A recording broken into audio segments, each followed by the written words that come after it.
laugh again. But it's the only way you're ever gonna learn. You look back and it's all in the past. I'm dwelling on the thoughts I cannot say to you. If I don't say the words, then maybe it's not true.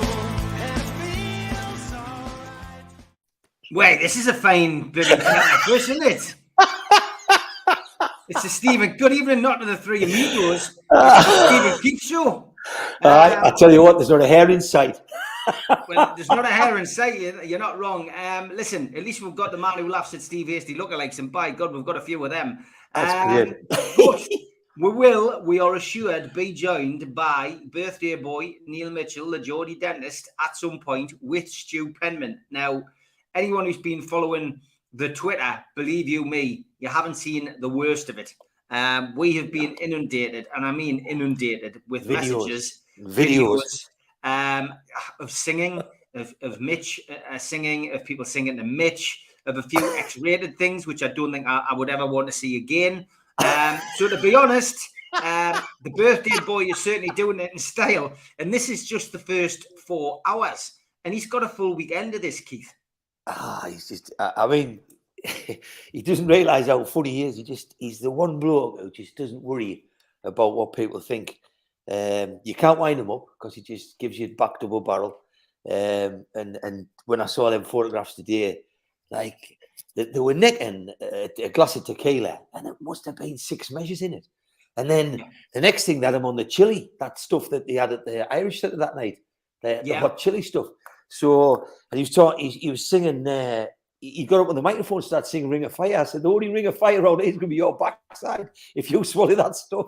But I tell you what, I wish I was there. I mean, what a trip they look having. If they come on here tonight, I mean, that was 3 hours ago when I stopped watching them. If they come on this show tonight and talk any sense and even can sit up straight, then good on them. But God help them over there. God help them. Could get shut down. I mean, I'm going to be on tenterhooks. To be honest, the Stephen Keith show sounds like a good idea. Steve Hasty is in transit. He's on his way to Germany. He's off there, Slaven G. Deutsch and all that. So good luck to him. I hope he has a good time. And he will be back next week. But we will start. And we've got, as always on this show, plenty to talk about. And here we go. Now, here we go. Boom, boom. Hi. Oh my God.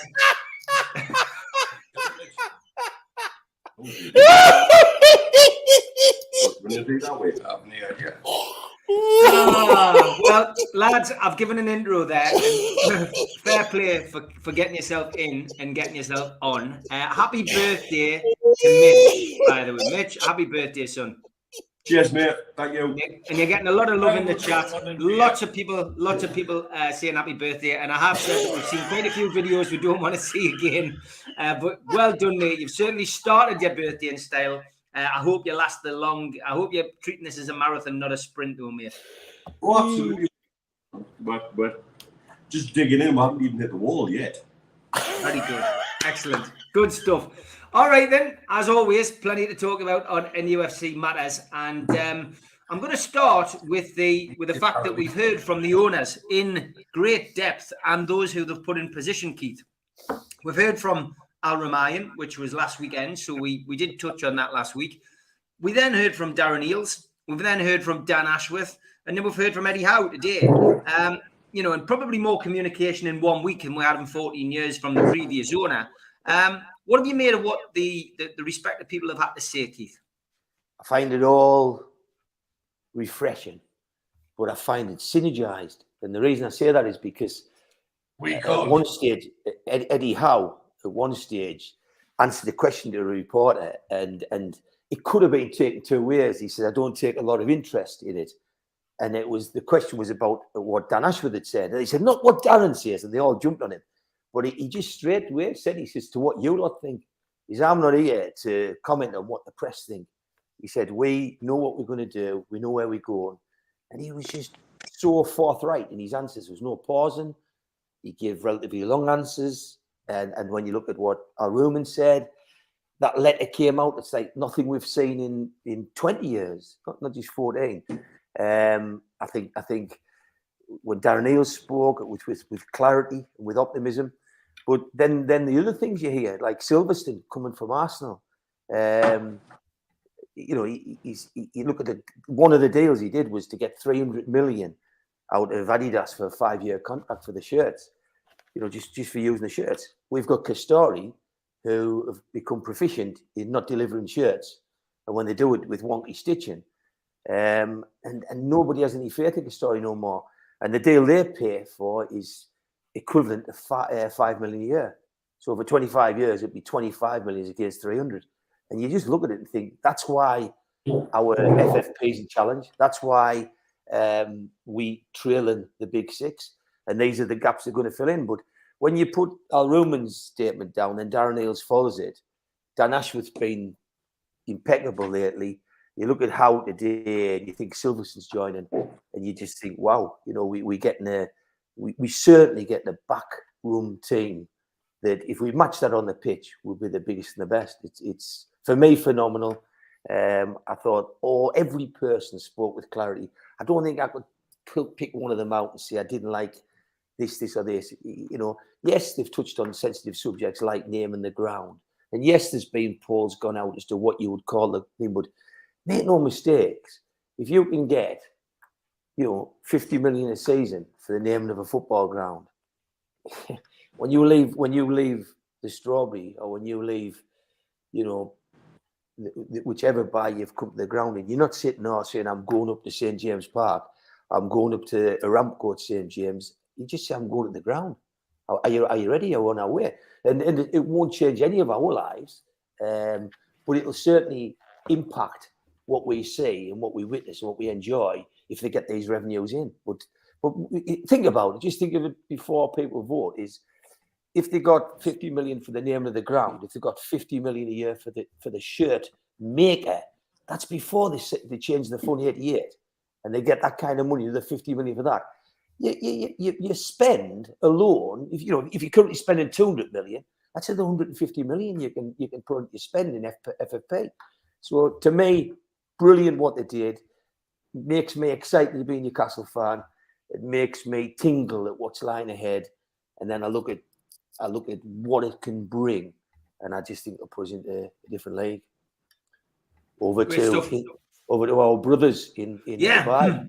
Keith, your picture's awful, but your sound is brilliant, but your picture's awful. So while I'm speaking to the lads, maybe you want to go out and come back in, mate. All right, mate. Okay, pal. Get off your cheap tramp. Cheers, pal. Stu, what have you made of the communication from the club this week? It's been very positive, I think. I enjoyed Darren Neal's interview, to be honest. And I bumped in, obviously. This picture's better now, though, huh? Yeah. This picture's better. You can get it. Now, the communication's been fantastic. It's something we've been crying out for years and years and years. And it wasn't just him, was it? You know, we had the chairman, we had Darren Ashworth. They've all taken turns this week. And whether they've come out of course, my opinion is they've done it in unison and it's been orchestrated. But they've tempered expectation, but also got us all a little bit excited.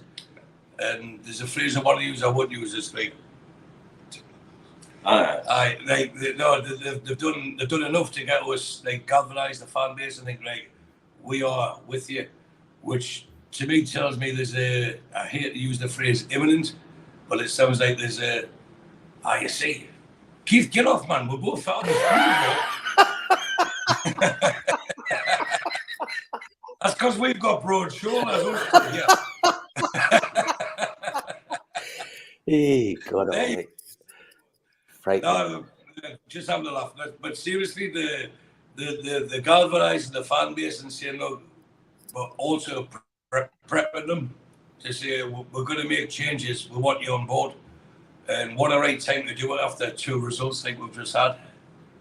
And I believe before the World Cup or even during the World Cup, there'll be an announcement regarding change of the name of the stadium and big sponsors. But I've got a big announcement but suspicions, or what's the right word, from what the information we got today. Insinuations of who our sponsors could be and who, what, and they could sponsor. So that'll come, probably Mitch will say it next week, you can speak better than me. Over to you, Dr. Neil. Yeah. The phrase Stu was looking for before was tickling my balls. We've had my balls tickled nicely this week. I didn't want to say that. I did, though. It's fine. But yeah, look, we've had a couple of conversations this week from a couple of different places, one of which made me laugh and because I couldn't stop myself. Right, I'll get it on the phone so you can read it out. Well, no, I'll let you read it out. No. One of them was about, we got asked a question by somebody, what's PIF's relationship to Aston Martin? And my immediate response was, they own them, mate. Which they do. And so I suspect that may be one of the names we're going to see. Now, the interesting thing with that is the British connection as well, how Saudi want to work the British angle with everything. So having a name like Aston Martin, a really historic British brand, then associated with Newcastle United is a significant thing. We also had a really long chat with Steve Hasty this week about the whole naming, the whole naming thing. And he reminded me of a conversation me and Steve had a while ago when it came to the whole situation with when Mike Ashley owned the club and he wanted to call it the Sports Direct Arena. It goes back to the whole difference of approach. That during that time, there was a think tank that was effectively based in Shirebrook. And it was a Shirebrook-based think tank that had the whole focus of it was about Sports Direct and Mike Ashley's companies. Shirebrook is where Sports Direct headquarters is, for those watching. And so all of the discussions there were based around how can we use Newcastle United to forward the brand name of Mike Ashley, Sports Direct and his associated companies. When it comes to PIF and their inclusion in that conversation, when we're talking about naming rights, etc., what PIF are saying is, how can we have a premium brand that we can use to forward that brand that then forwards our associated companies and portfolio companies worldwide? It's a different conversation. It's a different thought process. It's a totally different thought process. The thought process under Mike Ashley was about how can Mike Ashley make money. The thought process under PIF is how can we make Newcastle United as a premium brand, then on the global stage be something we are proud to be associated with. Under Mike Ashley, Newcastle United had become a toxic brand. People didn't want to be associated with Newcastle United because of Mike Ashley. And so the conversations we're having, when people are getting a bit upset about it, and I get it, I understand it, there'll be some people who really don't want to talk about renaming and naming rights. And I understand that and I respect that. There'll be some people who maybe would at one time have not wanted to talk about that and now are quite happy to, possibly because they've been softened after the whole Sports Direct Arena experience. And there'll be some people who get it, who say, right, here's an opportunity to have an Alexander Isaac signed every season without PIF putting their hands in the pockets directly. That affects the FFP of the club, and therefore we get it on the name and rights of the ground. And therefore everybody says, okay, we'll have a bit of that. We'll have a bit of that. Yeah. And so it's a very, very different conversation. So anybody who says it's hypocritical to criticise one and not the other is talking out their arse, basically. It's a totally different conversation. It's an absolutely totally different conversation. And Steve reminded me of a number of conversations we'd had previously, you know, like outside of NUFC matters, where we discussed the whole naming rights thing. And it never was about what it was done, it was how it was done.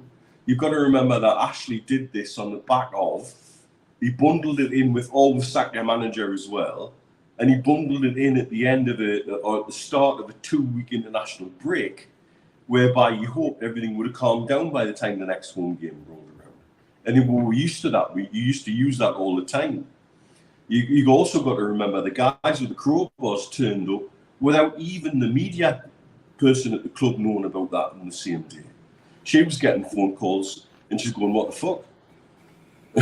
You know, there's guys crowbar in St James's Park off the side of the ground. Well, I don't know anything about that.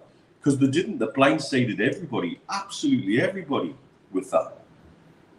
And so when we talk about the naming rights issue now, we're having a very different conversation for very different reasons. And I think as a fan base, we understand that. And I think we have to give our fellow fans the respect of understanding that they know that and they recognise that. However, there'll be plenty of people who want to use that because it suits a narrative about sports washing. You know, and it's such a different conversation to have. And we've been reminded of that this week with Steve, that these conversations were had not about the betterment of Newcastle United, but about the betterment of Mike Ashley-Williams. And so now we're having a totally different conversation. Yeah, it's a great point you make there. I mean, I did a talk in last night at the Time Out Surf Cafe with John Anderson, and that point came up. You know, exactly that point that, you know, and I keep referring to it, but when Mike Ashley did that 8-page interview in the club's official publication when he bought the club, the little paragraph I always picked out was, I bought Newcastle United to promote Sports Direct globally. And that became that became his mantra at St James's Park, and that was before any of this carry on that you know came with his ownership. But subsequently from there, you know, you've hit the nail right on the head with Steve and Stu that you know this ownership have come out and said that it's for the benefit of the club. And although I did do like a straw poll, and listen, only 35 people can go to the Time Out Surf Cafe, so I just said to people, show of hands for people who would be happy with the club renaming the ground after consultation with fans, if the money was going to go into the playing side and be invested back into the club. And it was half and half, you know, and the crowd it was a mixed demographic. So there was a few old, what I found was, and this could be the case, I don't know, but fans who've been around a bit longer than us, guys, so let's say 65 and over, those who were in attendance last night weren't for it. They just said it's got to be called St James's Park. Why should we do that? Now, I put that down to one thing because I quizzed them on it, and so did Ando. And I think it was down to a lack of understanding with regards to financial fair play. Maybe. And what I found was some of these people felt that they were the richest club in the world, so we just spend £200 million each transfer window, don't we? They didn't understand ultimately that as a business, as a football club, Newcastle United has been. Yeah, but go on, Keith. You explain it to people, because I think there are still people, even though we've done a show on here with people trying to explain what financial fair play is, people don't get it still. It's still very difficult to break down for people. Somebody said to me, how could you simplify? And I said, if you imagine all the players you sell, not buy, all the players you sell, added to all your sponsorship, added to how much money you collect through the turnstiles and through the club. So the commercial revenue of Newcastle is supposed to be 250 million per season behind Man City's. Our money that we get in was supposed to be 250 million behind Man City. So we can buy 250 million pound less players than Man City per year. And when we get 5 million off the story and Arsenal get 50 million off their shirt deal, that's 45 million we can't spend on players. So the rules are being brought in to stifle Newcastle. You know, I think FFP and all these rules, things like any sponsorship more than £1 million, which is nothing. I mean, this shirt sponsorship, that noon sponsorship was 7. Anyone over £1 million has to go to the Premier League for approval. So they brought all these rules in to stop what they term state-owned clubs. But just remember, on FFP, it's the money you get off player sales, who you sell. When was the last time we sold a player for a lot of money? You know, a long time ago, really. And if you look at like the Chelseas, the Man Cities, they're bringing kids in for 7s and 8 millions and selling them out for 20s and 30 millions. And that's what we're lacking. That's why we need to bring more of these players in.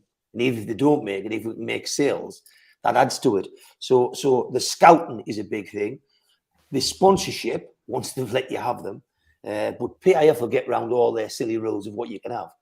That gets added in, and then it's your turnstiles, your gate receipts, your boxes, and everything else. And that's why we talked to you a while ago and saying that the average person that goes to a Chelsea's game spends, was it £1,100 a game or something? And I think Newcastle's is 100 and something. So whatever the figures were, they dwarfed ours. And I don't want to say a pint go to 20 quid at St James, but where it's not going to hurt fans are in things like selling sponsorships and things like selling, you're bringing more players in, more young players, and be able to get player sales. And being harsh in that sense that you think, well, he's a good kid, but he's not going to make it. So let's take the money on him. And when we buy Willock from Arsenal, that improves the amount they can spend the following season. That adds to their FPP.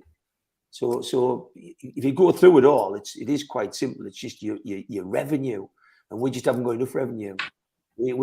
Somebody said to us the other day, we're 250 million behind Man City every year. So if you put them figures together for FFP, you think, Christ Almighty, that means Man City, who's got a massive squad, and they're so far ahead of us in terms of squad depth and squad value, and they can still spend 250 million more this next year. That's why it's imperative. Two things we can do which won't hurt fans. One is work with the club to allow them to sell names and to put advertising up and to sell shirt coverage and sponsorship and training ground sponsorship, and you just get behind that. And these aren't silly people. They're not gonna give you something. It's not going to be Sports Direct Arena or anything like that. It's not going to be a Ramco Arena. It's going to, I think these people will work with you, and I think they'll involve fans and then turn around and say, oh, it's going to be a Ramco at St James, things like that. But if that gets you 50 million, it's all right. People over 65 years of age, which I'm heading towards, it's all right for them people to turn around and saying, yeah, just leave it St James's. But you need to understand what you're leaving at St James's, because you might be leaving the inability to compete. Interesting, isn't it? But I mean, for me, it was just great to hear from them this week, and I'll be interested to see which fans he chooses, Mitch. I guess Stu to speak to. I would presume the Supporters Trust will be the first port of call. But how do you speak to everybody else?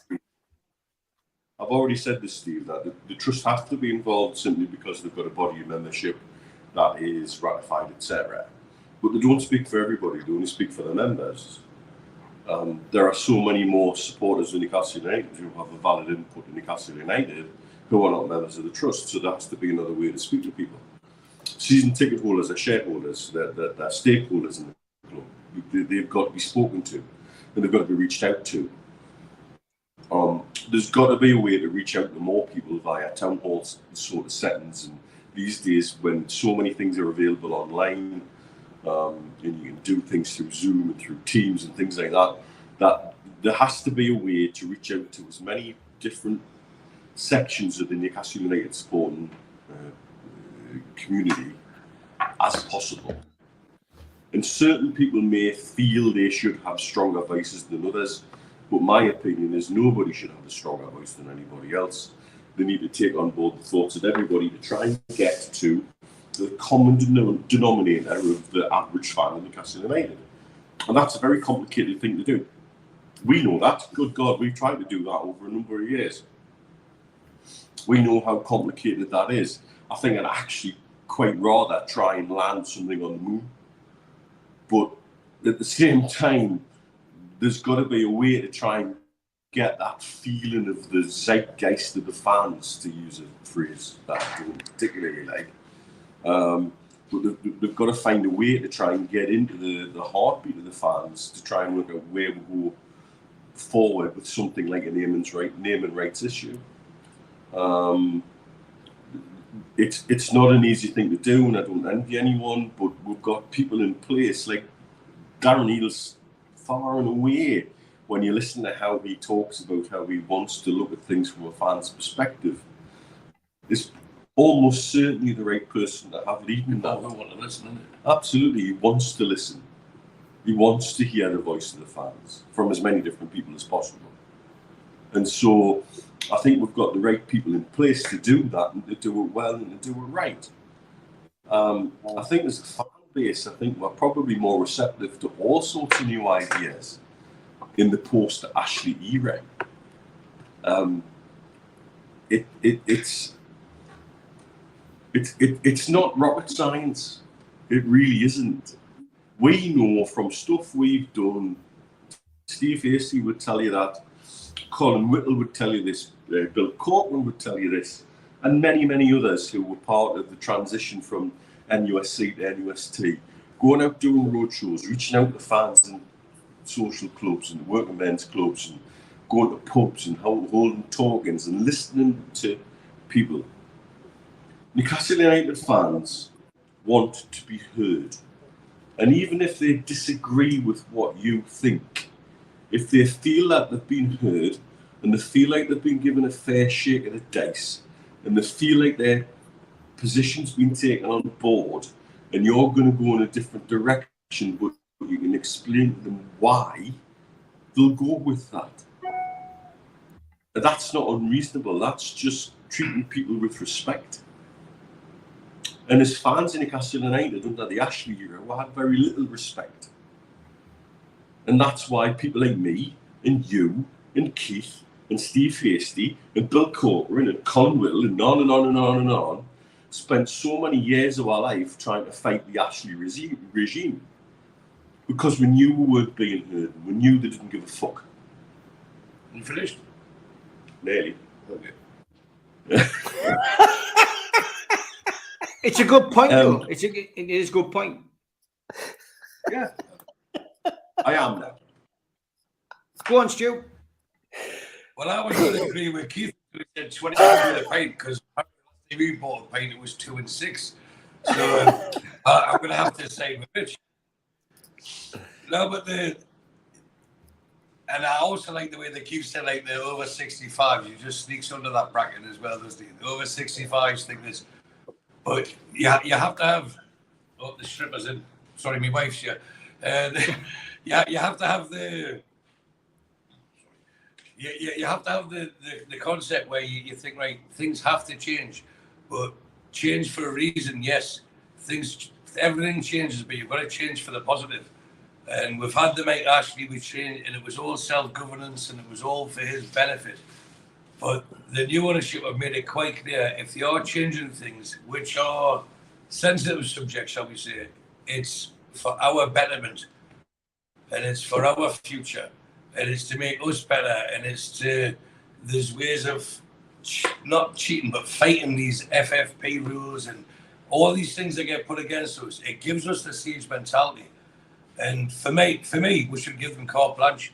This is what you want to do. Go and do it. Go and do whatever you think it takes, because their aim is to have a successful Newcastle United, a victorious Newcastle United, a repetitively successful Newcastle United, and we will gain from that. As fans, we gain from that. As supporters, we gain from that. As whatever we are, we gain from that. And I know I touched on this a couple of weeks ago, Steve, but if they're going to take money out of it, let them take money out of it. But if they buy us for 300 million and then make money and take money out of us when we're like worth 4 billion, let them do it, because it's a business and that's why they bought us. But they'll still keep ploughing money in. So I've got a message from Steve Hasty. Shall I read this? Mm-hmm. This is a genuine one. It's not me. And I apologise for any slurring that I do. It's quite apt because we've considered it over the last couple of weeks and we've discussed it. But we're talking about naming the stadium. And me and Mitch and Steve heard today, and from a very reliable source, and we're all in the same little circle here, that Aston Martin have been thrown in the mix. So whether there's an Aston Martin stand, or they're the names on the shirts, or they're the stadium owners, or the name on the stadium, but that's a genuinely top brand. that no one can complain about. It's a British brand, isn't it? Guess who owns Aston Martin? Go on. PIF. Right. So these people want to play their silly games. Our owners are far cleverer, far more educated to play the games straight back at them. But this goes back to the Sports Direct Arena debacle that happened. So sorry that we couldn't remember word for word. So I'll read out to you while Mitch breaks himself a little bit later. The whole Sports Direct Arena debacle comes after a brainstorming event at Shirebrook. Now, Shirebrook is where Sports Direct's headquarters is, in Derbyshire, yes? Right. Where are we now? And Ashley asked some of his trusted group to come up with ways of maximising revenue. One idea was thrown up was naming rights to St James's Park. Ashley liked the idea, so he told them to explore possibilities. They swamped St James's Park with Sports Direct advertising, with instructions that he wanted 10 million a season for the exclusive in-ground advertising rights. You notice we've seen Sports Direct House of Fraser was all his, remember? Yeah. Where are we now? And this is what it would look like. So that's what they were trying to do, like a Michael Owen portfolio. Sign me, these are my greatest goals. This is what your advertising could do at St James's. Wrapped into this was a package to include naming rights and external advertising, including neon boards outside the Gallagher end, the ones like that are facing the Strawberry, etc., to produce a Piccadilly Circus-style space, like a neon at night. After giving his team 6 months to get deals done, it was evident they crashed and burned and failed to bring in any interested parties. At that point, Ashley said, okay, you're failing me. So his Shirebrook team, that's his Sports Direct team, panicked and changed outside signs to Sports Direct Arena and St James's Park as a final push to promote the idea. Ashley was barely consulted. When the furore among us fans kicked off, they backed down and removed external signage. Ashley realised the opinion of others was that association was poisonous for them, so they told them to keep internal advertising up, and Sports Direct would pay 100 grand a year for something they originally valued at £10 million. Now, this is something we've talked about for months and years, that we were, sorry for my language, but we were whoring Sports Direct, and every fan felt that. So any fan who sees us as this is the Aston Martin sign, or we have Uber on our shirt, or it's the Aramco at St James's Stadium, that just those 3 things I mentioned would bring probably 100 million a year into our club. And I touched on Wednesday, Steve, in this region, being associated with a brand like PIF, being associated with a brand like Aramco, it means so much. And people are willing to pay over the top. The Premier League tout themselves as the biggest league in the world, the biggest sports attraction in the world. They cannot say to someone, you can't pay that much money because Arsenal only get that, or Leeds only get that, or Liverpool only get that. Well, sorry, Man City will tell you, and we're X amount of times more wealthier than them. If they can do it, we can do it in abundance. Because in this region, Saudis are the kings of the playground, or the sandpit, as you want to call it. They're the biggest boys in the sandpit. And whatever Man City get, we can magnify or at least equal that now. But in 2 or 3 years' time, we can surpass it with ease. And no one can doubt it. No one can dispute it. And again, as I touched on Wednesday, they can do it linked to success. And the springboard now for, thankfully, what anyhow these teams have achieved is there.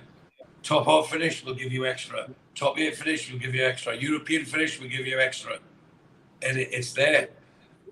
We're dealing with the cleverest people, or the cleverest lawyers, the cleverest advisors in sports. And these people will not let their paymasters down. And their paymasters are the people who want to make us successful. So as fans, let's just sit back and drink it up and let them do their job.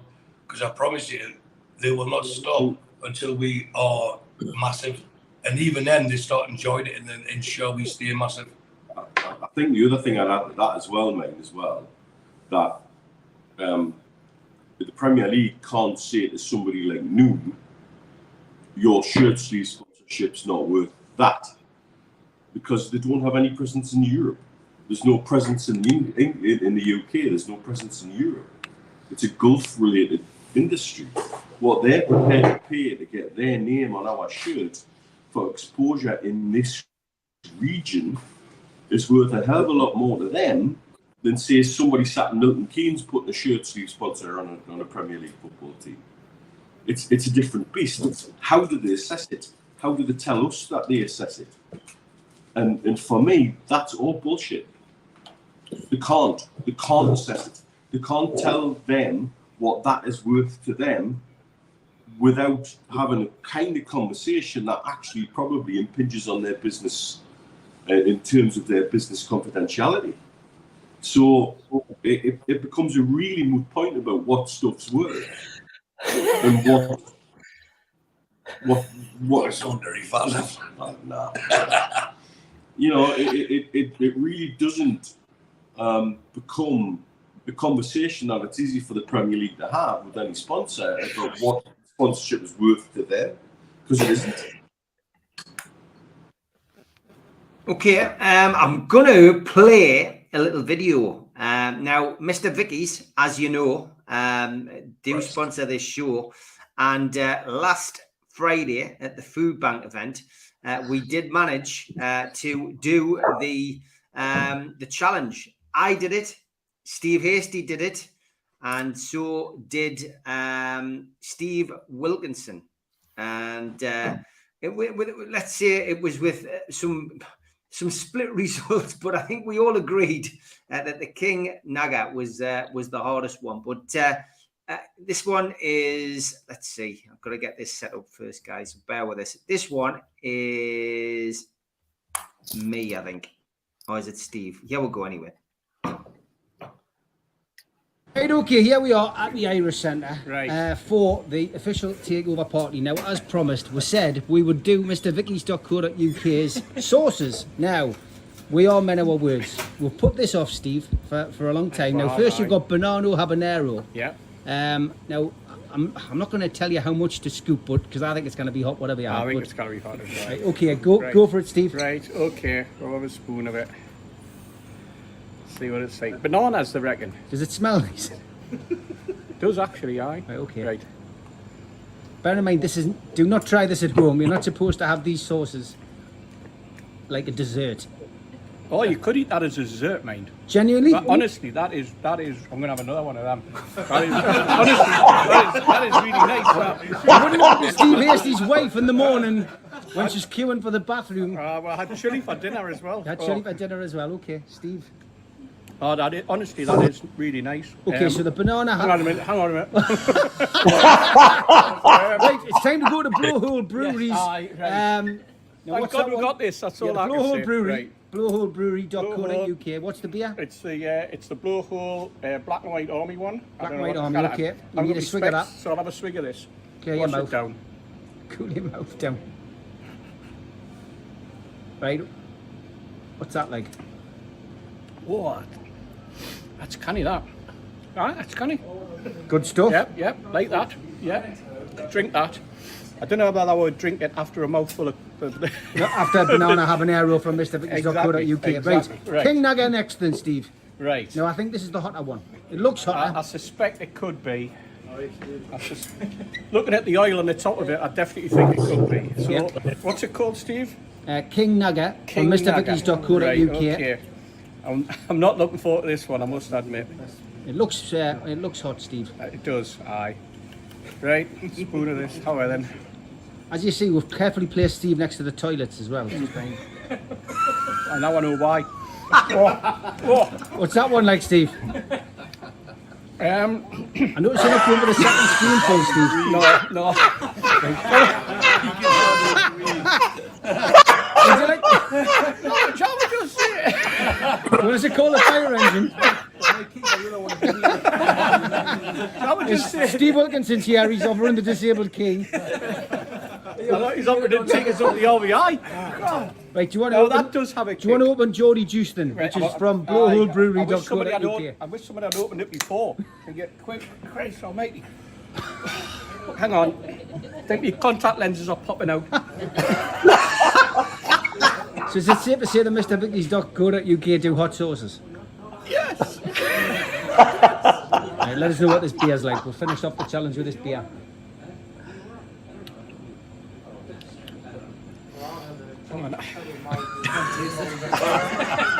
Was the beer that bad? No, I'm honest. That sauce. Let's just say. Just keeps coming back, Steve. Let's just say it's got a kick to it.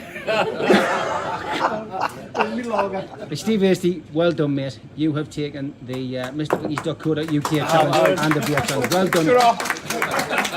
Thank you. Absolutely brilliant having Steve on the stream there. Well done, mate. Good sport. Mine was a little bit less eventful, but I will show it. Yeah, we'll go. Stage 2, or part 2. 10 minutes after I did mine, I'm still trying to get my breath back. My contact lenses are still hanging out.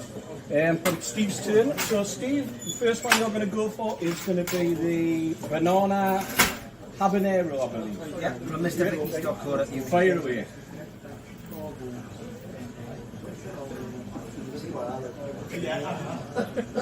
Been done well so far. It's like mango chutney. Isn't it? That's a good description. Bit banana we do it. You get the kick of banana afterwards. You do. I'm trying not to chew them little seed things. Steve had 2 spoonfuls. I did, yes. Only because I liked it. So I better have 2 spoonfuls. Regretfully. You remember you did this way? No. Okay, that's nice. Banana habanero from MrVickies.co.uk. With your cornflakes, Steve?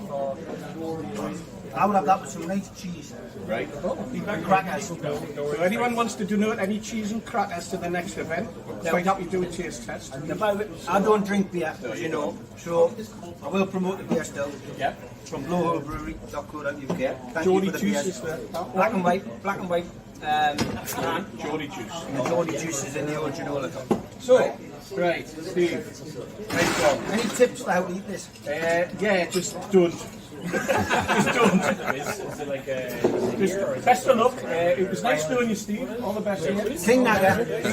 Now I do like hot stuff. Hottest curry I've had so far. Okay, oh well. What curry do you normally have? Buddha. Is that about the same as you have? Yeah, I would say so. Good luck. Be in touch.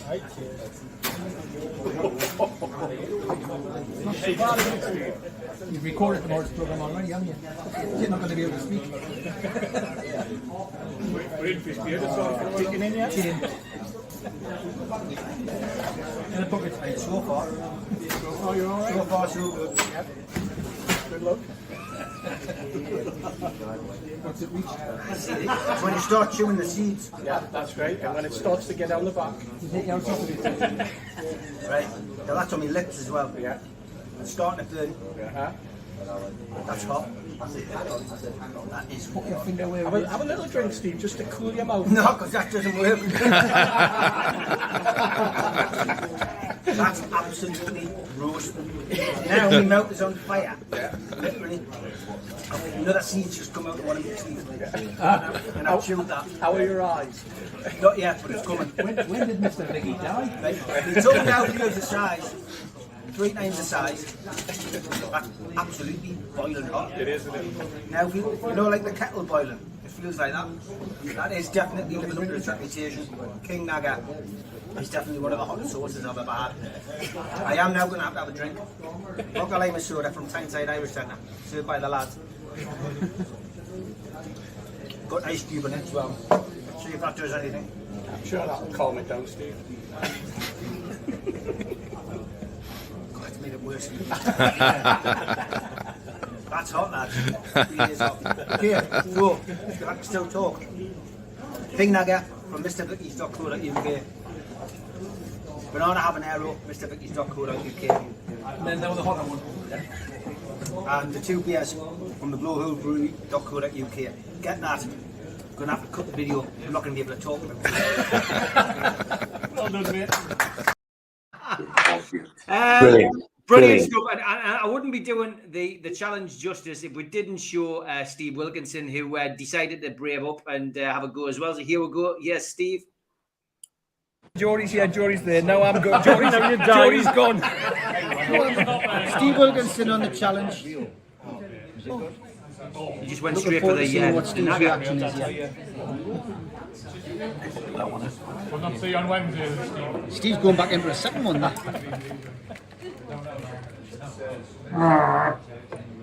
Steve's like the strong silent type when he's having these things. Clearly. There you go. Kick it in. All right, Steve. It's a bit warm. We'll go to the door and quite over there. He's hiccuping there now. It's a burner, that, Steve. You feel it, can't you? Creeping now on you. 1 second. The tyres are deflated, Steve.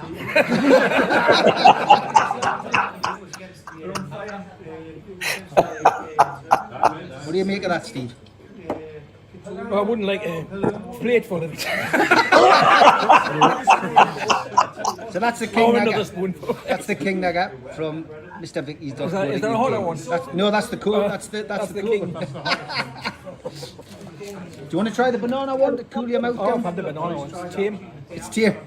It's a recommendation not to have a drink. Yeah. Not fizzy though.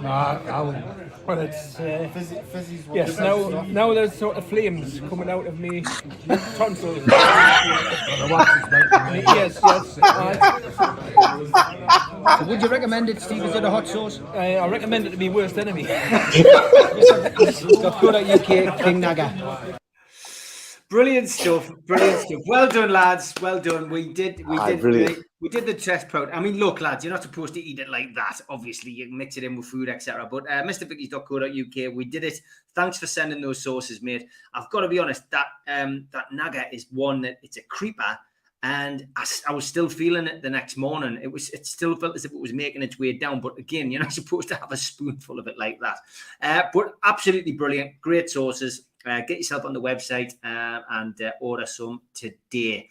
All right, we've got plenty to get through. Slightly less time now. I haven't done that, and I will catch up with the questions. I did want to ask the lads about the 130th anniversary strip, which the club have announced today. Stu, come to you first. It's a top to mark the 130th anniversary. I mean, could it be 130 years before we get it if we order it for Christori? I notice it's already available on some of those sites. You just took the joke away. It was sorry. Or I got one. No, but I mean, what do you think of it? I don't mind the design actually. I think the design's okay. no, it's all right as long as it's got the Newcastle badge on, and then it's normally good. We've seen the banana strips and stuff like that in the past, but this is the 5th top they've released this year, and you've got to stop milking the cow eventually, you know. And Castorio with their little sponsorship, they're creaming it off Newcastle at the minute, as they are of Rangers. Wolves and Aston Villa, they're not doing as much with, but leave us alone. But at the same time, from their perspective, you understand why they're doing it. I'm not saying don't buy it because it's decent enough top, but for me, I won't buy it because by the time I order it, as I said jokingly, it'll be the 131st anniversary before we've got it. You right? Aye. Okay. Just making sure everyone's good. Mitch, your take on the top. I mean, you like your football tops, and I mean, it looks like a nice little fashion item there, but it's top number 5, as Stu says. It seems to be in vogue with this whole sort of range of strips that Man City started with, doing sort of paisley away strips and shit like that. Feels like a bandwagon jump. My question is, what's that got to do with the anniversary? What's in that design that says this is 130 years of Newcastle United? I just don't get it. I don't get it. Like, could they give, like, buy a strip at Christmas, we'll give you a 130th anniversary tank card or something? You know, like, at least give us something back. What's the design got to do with it, though? What has the design got to do with our anniversary? Well, it was black and white, so it was dark. Fair enough. There's no colour TV. There's no real, for me, there's no real connection And when they've delivered badly on 4 other strips and let people down on 4 other strips this season, to be delivering number 5, it just looks like a cash grab. It's poor. It's really poor. As a strip, I like it. I quite like it. I'd wear that. Neither. For next year. The design, don't have a problem with. But I do have a problem with the why and the what and the how. And how does that work? My understanding is Pistorius to be there next season as well. So don't expect them to be ousted. But yeah, I've got too many questions as to why, and I'm not impressed with how they delivered on the other 4. So why are they delivering a 5th when they've really been unable to deliver to people around the world? I'm talking about myself. I'm talking about people in this part of the region who've ordered through Noon. I'm talking about people in Singapore. I'm talking about people in America. I'm talking about people in Australia and New Zealand. All people who've reached out to me to ask questions about strips. Lad reached out to me from the Philippines this week. Ordered 3 shirts. 2 of them arrived out okay. 1 of them arrived minus shirts, sponsorship, and with dodgy printing somewhere. And having to tell him, look, mate, that's the way it is because everything off Castor is a pick and a poke. Yes, you don't know what you're going to get. This one will be good if you buy this one, yeah. You know, it's a mess. And so how dare they introduce strip number 5 when they've absolutely made a pig year of the other 4? It doesn't sit right. It doesn't sit right for me. And I still don't understand what that design has to do with our anniversary. Okay, Keith, you're sitting wearing one of the tops, which I think has probably been the most popular one of all after the green and white one. But this one, you know, it looks great. I mean, it looks like a top you'd go out in. To be perfectly honest, I think I'd certainly get it, but I won't be buying it from Castori. Believe you me. What's your thoughts on it? I think I get Mitch's point. Mitch is great, really valid point. Is if it had, you know, a clever, like a little sort of embroidery on saying 130 years below the logo, or if it had it on the tail of the shirt, you know, on the back of the shirt, just 130 years on the bottom, or some reference to 130 years, you would say that's our 130 year shirt. But both the lads have brought up good points. We all jumped on the white one because we wanted to support. Well, actually, we wanted to stick 2 fingers up at people who didn't like our owners and didn't like the fact they were being taken over. So that was always going to go well. And we all got on board. We love the white and green one. Black and white stripes always sells, and this is quite an attractive away shirt. So you get that.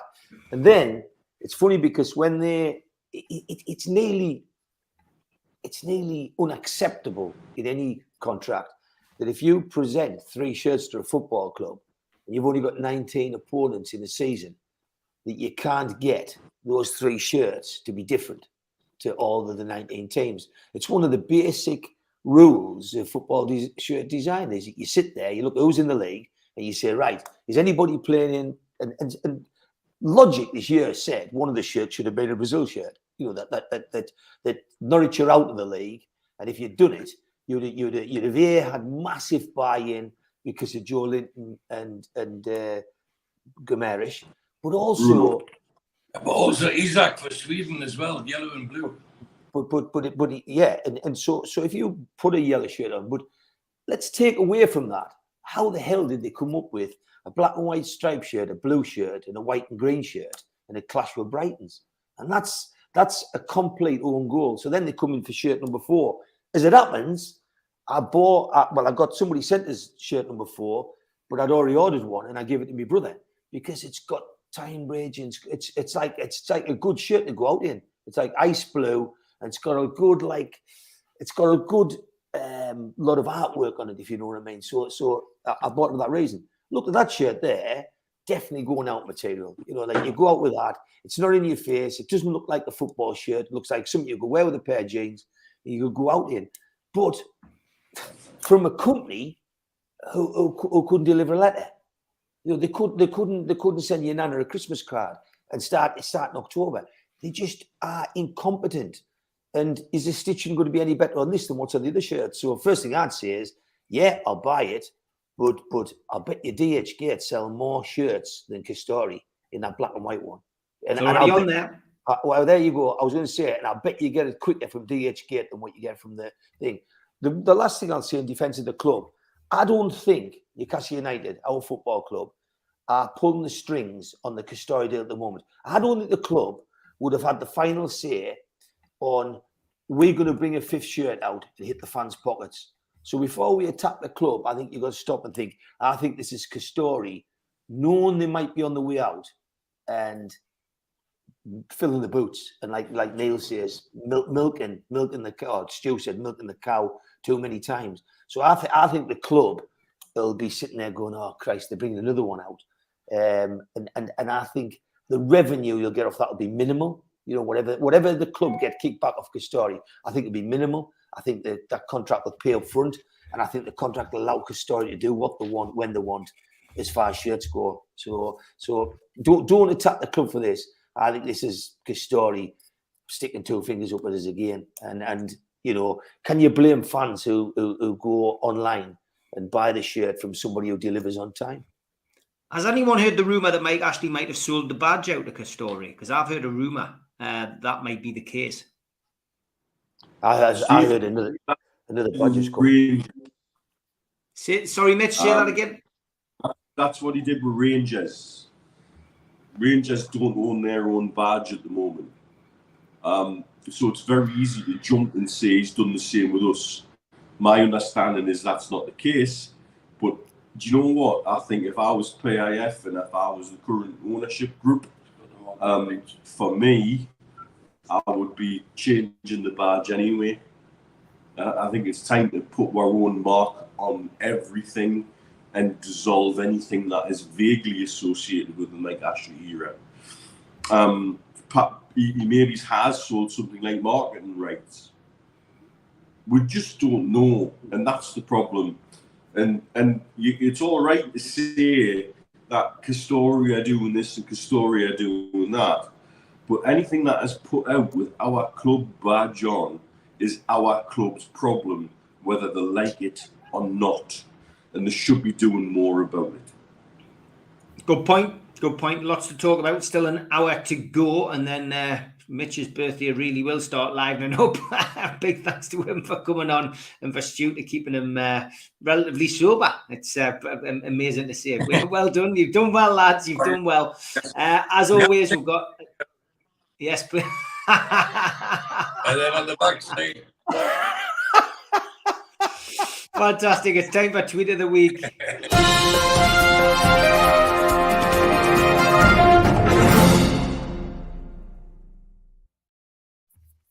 Some great tweets coming in as always. Neil Skinner sent this one. He says, after last night's show, he says, great show last night, Steve, Gibbo and Supermac. What a difference a year makes. And there's Gibbo a year ago looking as sick of his life. And there's Gibbo last night in full bloom with Newcastle United's results. Rocky, thanks for this one. Just bought a Klopp bobblehead. It looks great. Middle of the table. Very good. Very good, mate. Very good. Mitch, I did love this. What a lovely day on the internet. Good Lord. I love this. I love that, Mitch. That made me chuckle this week. I was out and about on my walks and I bumped into this little fella. And big shout out to little Jamie. I think that was the name of the dog, but great little number 9 strip on there. It was very nice to meet you. And Hully sent us this one. I'm just a pork boy. Nobody loves me. He's just a pork boy from the pork family. Hey, Ian, you must scour the internet for these, mate. You really must do. Stephen Kennedy sent this one on the Facebook group. Don't forget you can find us on Facebook and NUFC Matters. Travelling back from King's Cross last week and this boring Mackham sat next to me and wouldn't shut up. By the time we got to Stevenage, I was close to cracking. He then pulled out a photo of his wife. He kissed it and then showed it to me saying, this is my wife. Isn't she beautiful? So I said, if you think she's beautiful, you should see my Mrs. Mate. He said, why? Is she a stunner? To which I replied, no, she's an optician with Specsavers. He said that, shut the bastard up. Classic, Stephen, classic. Spenny was in full form. The Chronicle said Graham Souness admits regret at leaving Blackburn to join Newcastle. Spenny chipped in with, yes, I regret it too. Very good, mate. Speaking for most of us there, I think. I love a photo, and this one was entitled "A Lesson in Humility" by Ray Bishop on my Facebook friends list. And there's Noel Gallagher getting the tube. Fantastic. This one, be careful what you put out there on Twitter, will you, please? Yorkie says, I hope he meant the Arsenal. This was a kid who took his mum up the arse. Great result. Oh, Jesus. Fantastic, that. Filthy Jesus says, tell you what, mate, Sven Botman is some player who strolls about like Bobby Moore and has the same imperious aura as the great man. Not spectacular or flash, just class. He's going to score soon too, mark my words, says the lad who took Kevin Dillon to get the first goal every time. Filthy Jesus, that's me and you both. And I did ask him, did he take him to get the goal, his debut goal for Reading, which of course he did. I didn't. I did tweet this earlier this week. This was hilarious. Edwin, hi mate, still interested in the Newcastle Spurs for today. Looking for one in the Adam Pearson stand if possible. I've got, mate, selling for face value. Oh, class. Is it in the Alan Barnes or Steve Wraith section?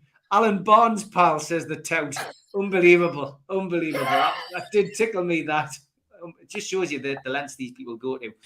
Good to see that the Mackems on Wearside are still as sour as ever.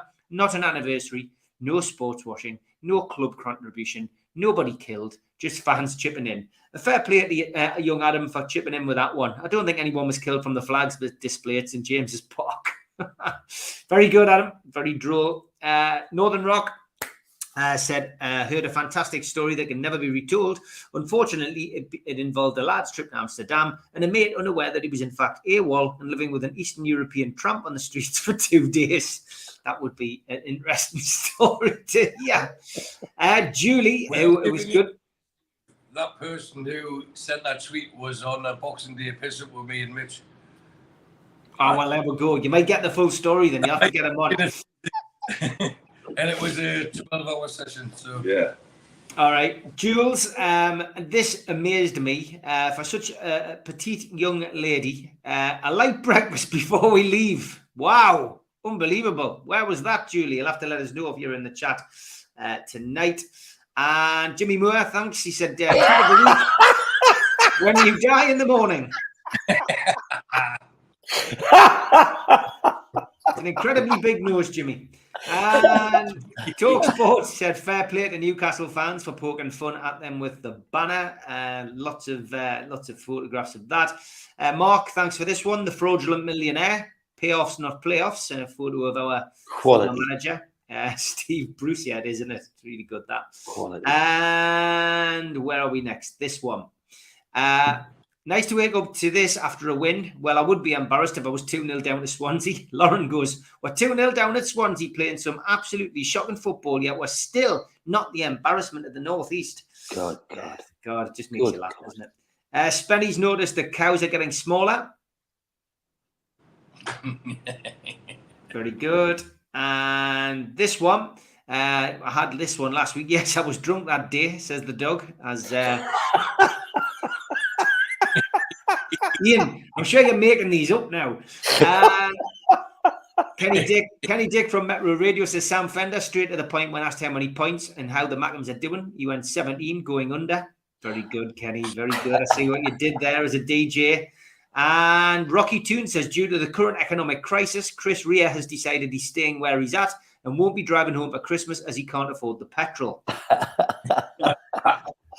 Might cancel a song as well. Thailand Toon talking about the young man who we had on last week who took his wife to watch a Newcastle game for his honeymoon. He goes, I did the same. I took my wife to Barcelona away, went on honeymoon in Tenerife, but was cancelled. So we came back. I went back the next night on my own. She was not impressed. Strange, we got divorced. Paddy Power, Nottingham Forest have decided to appoint a sporting director. It might have been a better idea to do that before you blew 200 million on randomly signing 22 players, lads. Just a thought. Colin Basford says, my feed is so far behind Lewis Sahar's just scored for Fulham. And Northern Rock again, 2 in this week. You can almost say anything on Twitter except remark on Eddie Howe's team selection. Yep, otherwise people jump straight down your social media throat. There was a petition to have Erling Haaland removed from the Premier League for being a robot this week. Peter Crouch said, just need to score less goals. That's how I got away with it. And this one from Premier League panel. He said, my mate just saw this in Newcastle's Museum of Egyptian Civilization in Cairo. Unreal. And you can see the sticker there. Mags, bags and slags. Really endorsing our football club globally there, shall we say. And this one from Bean on Wine. If you could remove one thing from the entire world to make it a better place, what would it be? Geordie Mick replied, Sunderland. And the winner this week from New York Magpie, Gamara's balls are amazing. And MW, we are sure, replied, apparently his penis is lovely too. Apparently. Thanks very much for everyone sending those in. There was a lack of tweets from Zora this week. I had to do it all myself because Steve Hastie's gone on holiday. Cheers, Steve. But we're sure Zora will get her tweets in next week.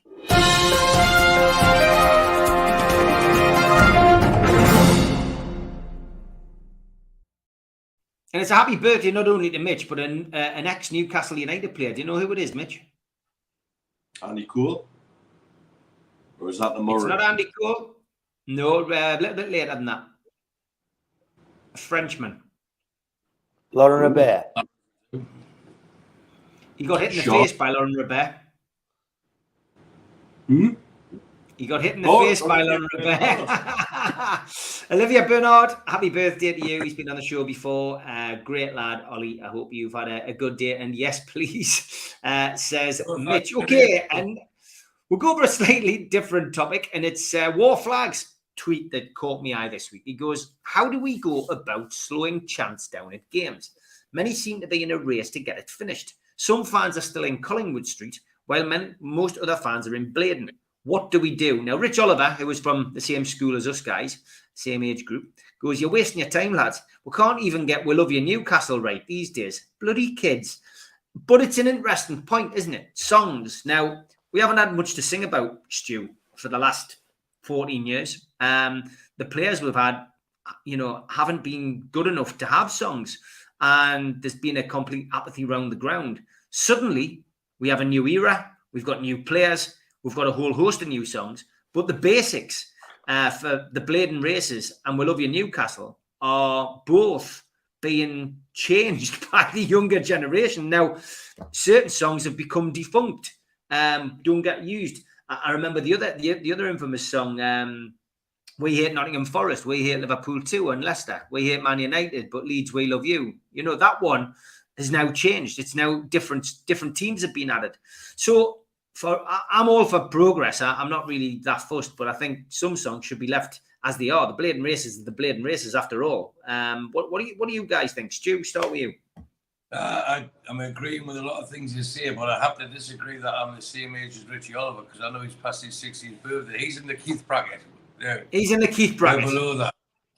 Aye, we're like 59 and below, like well below. But he's right what he says. You just look older. That's all. Well, that's all right. It's called being mature, Keith. Try it sometime. Ooh. Handbag. She's a man with 14 pints inside him. I can't speak. Go on, Keith. Yes, please. No thanks. Oh, my God. Say again, Keith. Say it in Geordie, I dare you. Go on, then. I'm waiting for Keith to say it in Geordie, but he's not. Anyway, right. Well, the probably the worst song I've had in the last 5 years in the Premier League is the Tottenham song. And it just, they've nicked it off Southampton when the Spurs or when the Saints go marching and they sing it so slow. And yeah, I understand, like, we live in Newcastle, we used to sing that, scarf wrapped around your wrist and wave it round and everything else. But, like, most people watching this have done that. But the Blade Races does get sang far too fast. And it's not going to change, and we have to move with the times. And if that's how they want to sing it, I don't know if it's a techno thing or it's a disco thing or whatever, But we can still sing it to ourselves, you know, when we meet up and that.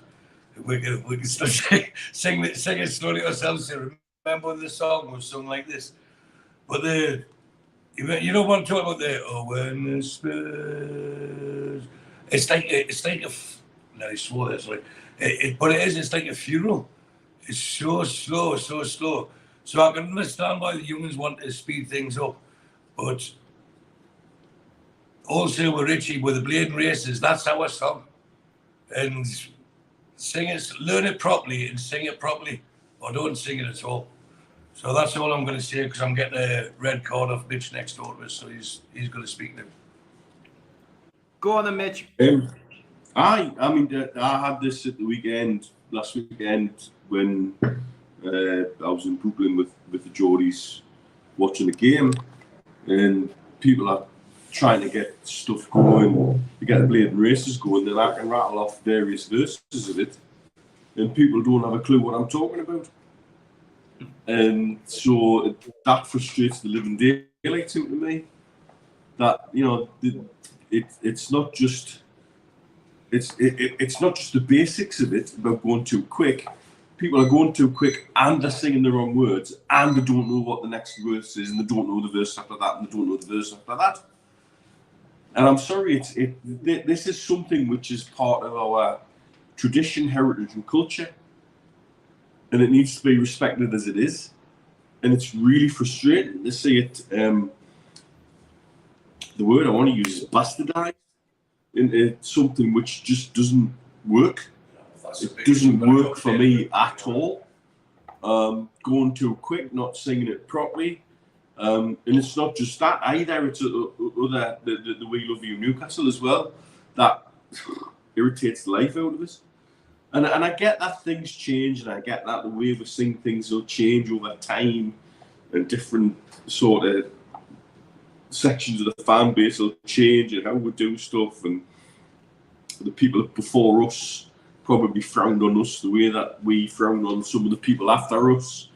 That's just the nature of progression in the fan base. But I think certain things should be sacrosanct, and certain things need to be educated properly across the fan base, and they're not at the moment.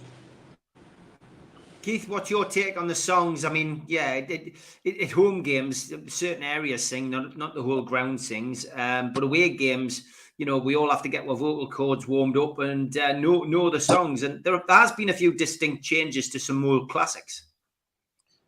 I remember being in Barcelona years ago, and I was once invited up in a like a smartish bar, and they said they got us up to sing Blade and Races with all the verses. And a few lads in Newcastle said, "Where do you learn that? Like, how have you learned?" And I just said, "Well, it's the song. You know what I mean? It's the song. It's the words. And when you do all the words, the song makes more sense." But oh Christ, I mean, it's you know, if you see what the war fund lads, the war flags lads have done, they've built up a great flag display, but they've proven one thing, that you can control a flag display, you can control where you put the flags, you can control which angle you bring them down the pitch at, and when you move them from left to right, like they did with the ticket tape last week. But what you can't do, and what I think is optimistic, is trying to control 52,000 voices. And when people go to the game, Neil says he gets chilled up and gets upset by it. For me, I just take a different view. I look at it and I think for years, you know, for 15, 20 years, we haven't really had people who weren't singing the name. You know, there wasn't a desire to sing the names of the players. And so I went for watching games where I thought, Jesus, you know what I mean? Like from listening to like Paul Cannell's song to listening to Mickey Burns' songs from the past, which meant along, you know, Hallelujah, John Tudor, and Na Na Na Na, Alan Gowland, and all those songs, you know, that were sung week after week, and whenever they scored.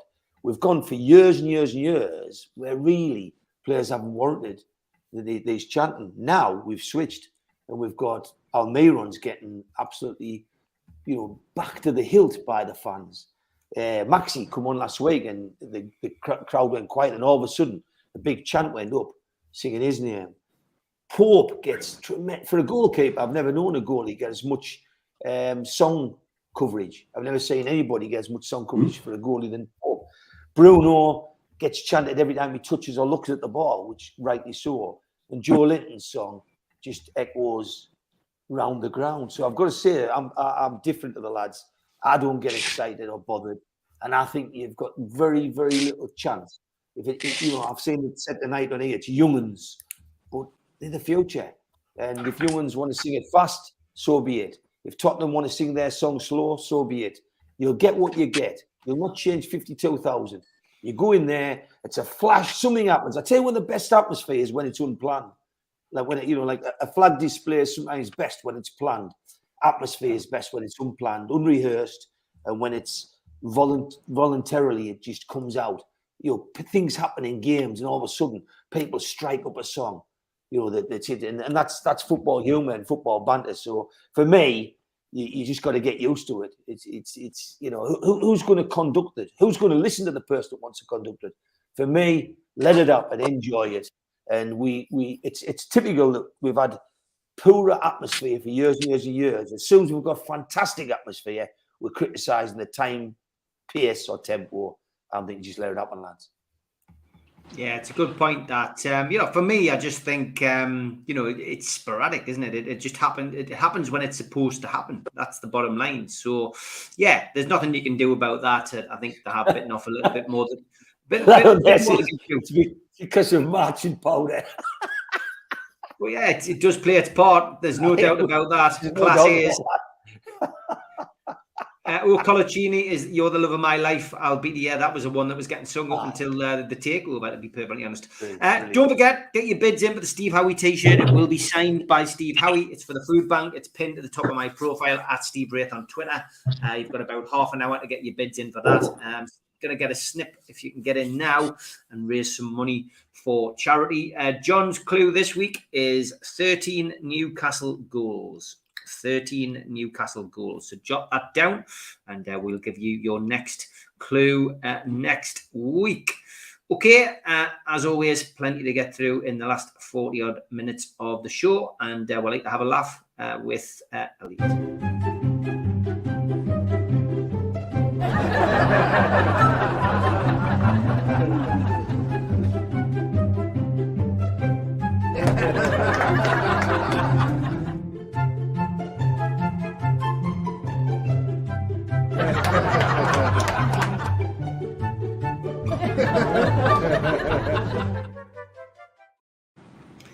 This week's offering, I lost 3 fingers on my right hand, so I asked my doctor if I would still be able to write with it. He said maybe, but I wouldn't count on it.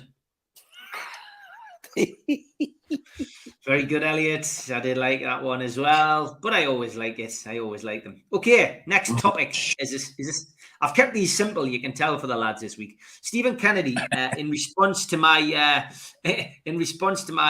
comment that my favourite goal ever in St James's Park was Gazza's cup goal against Crystal Palace. He said, Steve said he thought Gazza's 30-yarder against Palace was the best he's seen at St James's Park. Here are my top 5. And he wants to know what everyone else's top St James's Park goals are. His number 5 was Supermax second in the same game. Well, I'll go from 1 because he's done it that way. Supermax against Leicester City. There was no TV cameras. To catch it, though, it had hit the back of the net and bounced back out before Mark Wellington, who was a top-class keeper, had finished his dive. His second is Peter Beardsley's chip over Joe Corrigan in the end of season 3-1 win over Brighton. It was, not Man City, Stephen. 3, Alan Shearer's volley against Everton from Shore's knockdown. 4, Supermax penalty on his home debut against Liverpool. It showed us he had the balls to back up his brash confidence.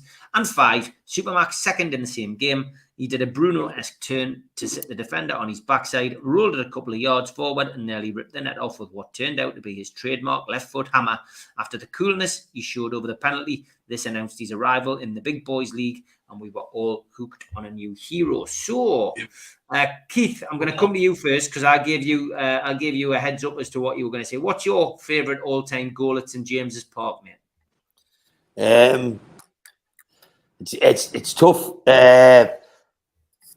Beasley's against Brighton was mind-boggling. It was outstanding. Albert's against Man United, the chip was just someone else when he did that. It just was like game, set, and match. But the best goal at St James's for me was Keegan on his debut. It was my 21st birthday. I went up with 30 lads. We were in the Battle of Gallagher. A lot of people a lot of the Mackhams were giving some sticks saying he wouldn't do nothing. And he was finished. And when that goal went in and we sucked it in, it was just, I've never celebrated a goal as much in my life as Keegan's first goal against Kirkby at home. 1-0. Stu, your favourite goal at St James's Park? I'm trying to write them down dead quick, Steve, right? But you're going to do a top 5? Well, I thought that's what we were talking about. So, anyway, you have to mention, which I know is Spenny's favourite, is Ginola versus Ferencváros. That goal.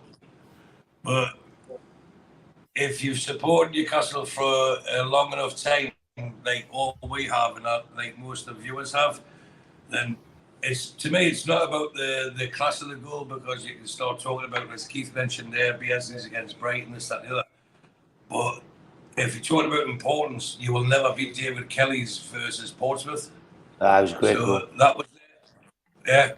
Yeah. And then you've got the Albert chip that Keith mentioned. But my personal favourite, I just moved back from Tenerife and I was living in the Lakes, and I brought a Leeds fan up with us to watch Newcastle, and we were playing Arsenal, and we were 4-0 down at half time.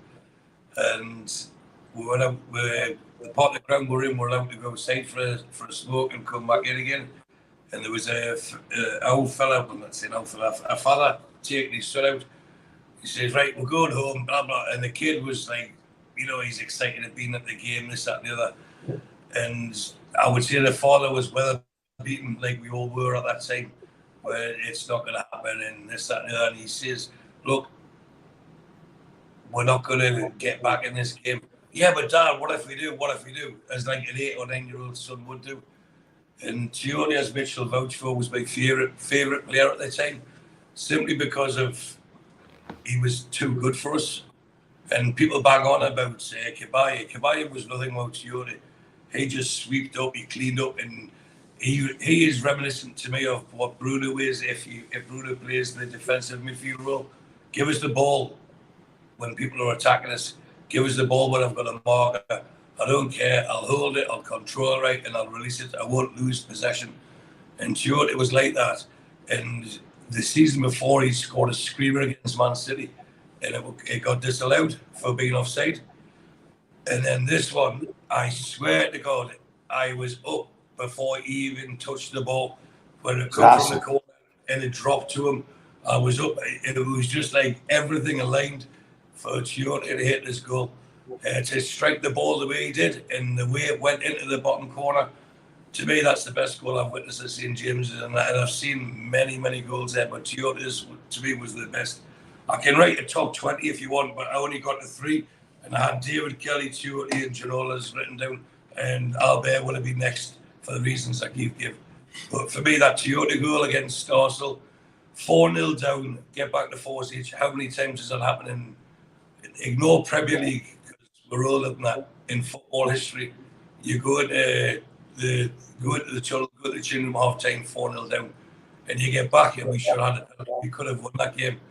But Giorgi, who wasn't, I think, prolific, shall we say, for scoring goals, the way he struck that and the exuberance after it, and the probably generated, apart from the Andy Cole song, my favourite song from Newcastle fans of the spur of the moment, which we've always been very good at, is having an initiative in creating songs, was many fans in the Leeds end and the Melbourne stand and the East stand, and it passed on to the Gallagher. But I was in the Melbourne stand that day, was 4-0 and you've got it wrong, or words to that effect. 4-0 and you've something, it's trucked it up or something like that. But that, to me, will never be sang at St James again, because I can't see us being 4-0 down to anyone as we march forward. So Giorgi's goal for me is the best goal I've seen at St James. Okay, Mitch, what about you, mate? Well, as you'll see, if you can read Doctor's handwriting, there's 5. That's why he wrestled the pen off us. So I rattled down my top 5, which number 1's Pedro against Brighton. Number 2, Shearer against Villa, the one where he side foots it over the top of Schmeichel. For the measure of something like that, try and do it. Have a go. See how easy it is to do. It's not. It's ridiculous. And that was a ridiculous finish. Similarly, number 3 for me, Shearer against Everton, where Shola Chester's down to him, then he puts this howitzer into the top corner. Again, try it another 200 times, see what happens to the ball. That was just a crazy, crazy finish from a ridiculously good striker. Ginola against Ferencvaros was just pure genius. You know, chest, thigh, top corner. And then number 5, Ben Arthur against Bolton. Yeah. Ran the length of the pitch and he beat 8 players. that was just crazy. Absolutely crazy. You'll not see another goal like that for a long time. Straight down the middle, past 8 players, dinks it over the keeper. Thank you very much. And then he did it again about 4 weeks later. Against Blackburn. Against Blackburn, but that one was the better one for me. Great stuff, some great goals, some good suggestions, including Will King, Frank Pingle versus Liverpool. What a goal that was. What? Off his arse. It was off the back of his head. He didn't know anything about it. He had his back to goal. He did that with his spiky blonde hair and it flew over the top of the goalkeeper. I remember that. Yeah. I would get Liam O'Brien's against Brøndby where it hit off his chest, hit off his face and then went in. Yeah, some poor goals as well. Okay, last topic tonight. Mike Stewart says, Keith and the lads, here are murmurings about this European Super League again. What is likely to happen, do you think? Another failed attempt. Well, he's addressed it to you, Keith, so we'll give it to you first. What do you think the Super League's gone away? I've seen Martin Samuels coming out with something today to say that the Super League idea would be backed by potentially Newcastle and Forest moving forward. No, I think what Samuels was saying was Newcastle and Forest foolishly caught in the Big Six in hope of joining them. Okay. But he's basically called us, a bunch of asses for doing it. He's quite insulting the Newcastle fan. Newcastle as a club, and more or less saying that the club's being played along. But PIF won't get played along by anybody. Make no mistake. They're not the biggest in the world for by chance. It didn't just happen by luck. If anybody thinks they're playing PIF along, good luck to them, because he'll come a poor second, and that I have no doubt. But as far as has the thing got away, you might have seen me say many times, when you get greedy in life, doesn't matter who you are, but especially when you're a cartel, the greed never disappears, it only gets stopped. And if it doesn't get stopped, it continues. So a cartel will never ever stop being a cartel and thinking like one, because they get this mindset. And it came, the good thing about those articles from Scudamore and from Samuels is that they were quite close to what was going on at the EPL and the Big Six. And they were starting, and Steve Hasty sent a message saying, if ever there was a cartel investigation, them two would be called to give evidence for the words they've used. But what Samuels led us all into, which we knew, was it was the teams playing in red that created the cartel. The cartel was Man United, Liverpool and Arsenal. And the clubs that got into that, Chelsea went in at number 4, and then Spurs were hovering and Man City came along from nowhere. And that's where you got your cartel from. The one club that's trying to get out or is stand alone from the cartel is Man City, because inverted commas they say it's a state-owned club. But has it gone away? No. Will it go away? No. Will the ASL go away? No. Whenever you've got a club like Tottenham with $1 billion of debt, whenever you've got a club like Barcelona, $1 billion of debt, they don't think that's their debt. They think that they're badly dealt with. They think they're doing good for football, and they think they're doing us all a favour by crazily paying 470,000 euro for Frankie de Jong. They think by paying this kind of money that they're bringing the best players, the best entertainment football. It's not the case. You know what I mean? The old saying of only eat what food you've made, only spend what money you've earned, like live within your means. And when you say this year that Mbappe will come up from PSG and they say he's going to Real Madrid, I'm sure the two lads above us will be saying, well, I bet your PSG's got something to say about that. And then I'm sure there's going to be £1 million or €1 million per week bid made for Mbappe next season. What's that going to do for football other than smash it? So for me, no, the ESL hasn't gone away. It's still there. The people in, let's say, England are more nervous about joining it because they made such a dog's ear. When you say the Chelsea fans outside the ground, the Liverpool fans outside their own grounds, lobbying and protesting because they got it so hopelessly wrong, I think those clubs would be very brave to jump in and do it again. But I'll tell you something, if an ESL2 came along and they were invited in and they could get more money with the American owners, they would undoubtedly 1,000,000% go, and the fans would come second, because them clubs and them American mindset with a franchise model is all about selling TV media rights for crazy money, and football fans going through gates are second best, second thought, afterthought. They're not bothered about football fans going to games when you call legacy fans. All they're bothered about is purely money and nothing else. And that's what saddens is when you see people in our fan base representing readerships and fanzines saying, make no mistake, PIF have only come for money. Oh my God. Who puts £1 billion investment out and doesn't expect to get a return? And the answer is nobody. But we should be grateful for what we've got. We should be really grateful for what we've got. We should be really grateful that we're not owned by one of these American mortgage brokers, because that's all they are. They lend money and they finance everything. They don't put their own money in. It's all financed by somebody else. And it's going to come to tears. There's nothing to show, because it's as simple as this. 6 into 4 doesn't go. And now it's 7. And that's just a fact of life. There's 7 clubs vying for 4 places, and 3 of them are going to fall off. And if you've got $1 billion debt and you fall off, you're in trouble. And I would say Barcelona are in serious danger going bankrupt. Stu? You know what? Before and during the takeover, I was in, this is me being serious, I was in conversation with Keith 3 times a week, right? And I wrote this thing down on my bit of paper here, and Mitch nodded straight away. Only a fool or a Mackin would argue with Keith when it comes to competition law. The guy's got it boxed off. He knows exactly what he's talking about. And I would give him snippets, he would give me snippets, and vice versa, and with everyone that was involved in it.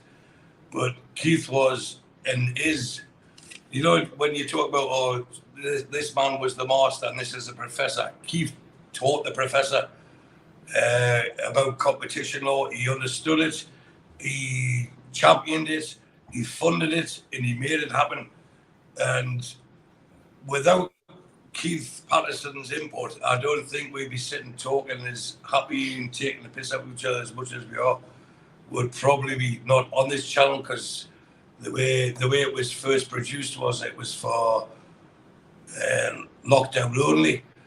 But lockdown finished and Newcastle was on the rise, and we've continued. But imagine keeping this channel going as we're struggling, like what Middlesbrough or what Sunderland are. We wouldn't be doing it. So I'm not saying it's all down to Keith, and Keith never says it's all down to him. But if he didn't have the knowledge and the perseverance, the persistence, I'm trying to say what I want to say without swearing, but the balls to do what he did, and the think of a word for it, Mitch. The way he was wanting to do it, and the way he pushed himself, and the way I know from speaking to Keith personally, the personal sacrifices he went through to carry on with his quest of this competition law, as we all know, is a cat case. So now we're big, and now we're getting bigger, and now we're acknowledged as bigger in the media. Do we just accept that we're a big part of the Big 7? I really hope not. I really hope we're not as false. I really hope we're not as vain as that. And me and Mitch, strange enough, in between his karaoke sets this afternoon, we were talking about how the club's progressed, how the future is. And when he kept singing, I kept saying, but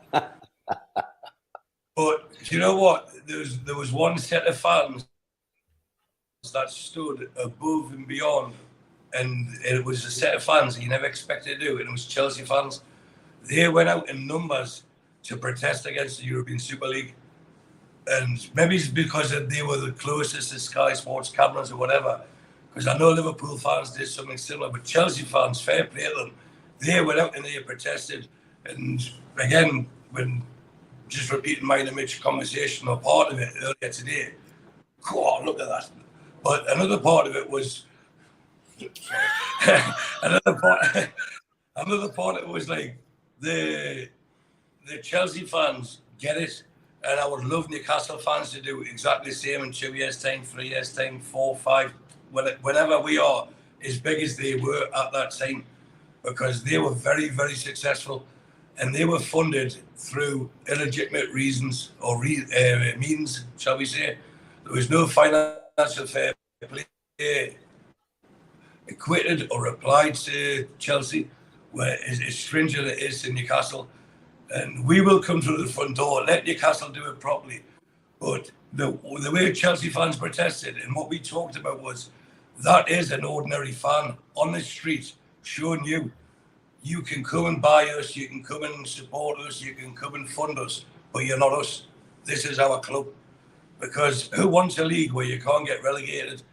Who wants a league where every game you play away from home is in Europe, where the flights are stupid amount of money, the price of the tickets, and it just turns into American football? We are not American football. We are proper football, association football. And as long as we stand united as fans from every single club, we will beat this. And as long as that keeps continuing, Newcastle United will keep growing, because they are doing it the right way, and they'll do it with restricted means. And you've got to be very careful. There was something, I think it was Malcolm or Gibbo said last night, Steve, about who they sign. Man United can sign 10 Isaacs and make 6 mistakes. You know, they were going on about how much the players cost. We can't afford to make a mistake. But thankfully, we've got a team involved that's in recruitment. We've got a management team involved that will choose the right player. And we will grow to a rate that no matter what they try, they won't stop us. And as long as it keeps on like this and they keep making restrictions, the fans of other clubs, the ordinary fans, they'll start supporting Newcastle. The ones that are against us, and this is exactly playing into Saudi's hands, PIF's hands, saying, okay, we'll do everything right, we'll play by your rules. Because everyone expects them to come in buying a Messi, buying a Ronaldo, buying a Neymar, and we haven't. We bought a Target. We bought a Dan Burn, and look at us, they're shitting themselves, and we're still going to come, and we're going to keep coming, and we've now got the Darren Neal's of this world that will generate more money for us, and we'll be happy to be Aramco at St. James's, sponsored by Uber with the Aston Martin stand, and you know what, all that money's legal. I just thought I'd take Steve Hastie's place tonight into a little rant, but it's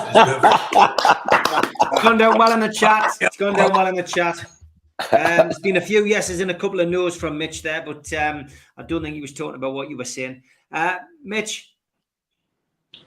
Look, it's quite clear from Scudamore and Samuel's discussions this week that were you to want to have a discussion about a cartel, you've got to go and interview them. Admitting. Because that's effectively what they're saying. Admitting as a cartel. You know, there's even a suggestion that Samuel's piece was ghostwritten on behalf of another person involved in the Premier League club. Also, you've got the situation with Barcelona. Interestingly, being put in the predicament by another one of the Super League pals, by Inter. And they're in bother. They're in big bother. And they don't have any more of these economic levers to pull. They pulled them all. And so I'll be interested to see where that goes, because they're going to drive that Super League discussion further forward. There's no doubt about that.